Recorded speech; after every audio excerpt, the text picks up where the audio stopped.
কারো ক্যান্সার দেখে যদি এই দোয়াটা আপনি বিশ্বাসের সাথে পড়েন, জীবনে কোনোদিন ক্যান্সার রোগে আক্রান্ত হবেন না।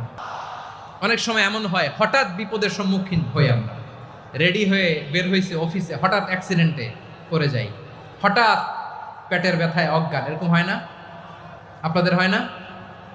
বিষ্ণু ইসলাম বলেন, আকস্মিক দুর্ঘটনার বিপদ থেকে যদি কেউ বাঁচতে চায়, সকাল সন্ধ্যা যেন প্রত্যেকে এই দোয়াটা পড়ে।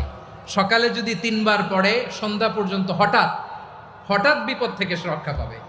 Two be protected from sudden calamity, sudden disaster, sudden calamity, হঠাৎ বিপদ, হঠাৎ ভয়ঙ্কর কোন আকস্মিক বিপদ থেকে আল্লাহ বাঁচায় দিবে। সকালে পড়লে সন্ধ্যা পর্যন্ত প্রোটেক্টেড, সন্ধ্যাবেলায় যদি 3 বার পরে সকাল পর্যন্ত প্রোটেক্টেড। সুবহানাল্লাহ পড়ে। দোয়াটা কি? দোয়াটা হচ্ছে বিসমিল্লাহিল্লাযী লা ইয়াদুররু মা ইসমিহি শাইউন ফিল আরদি ওয়ালা ফিস সামা।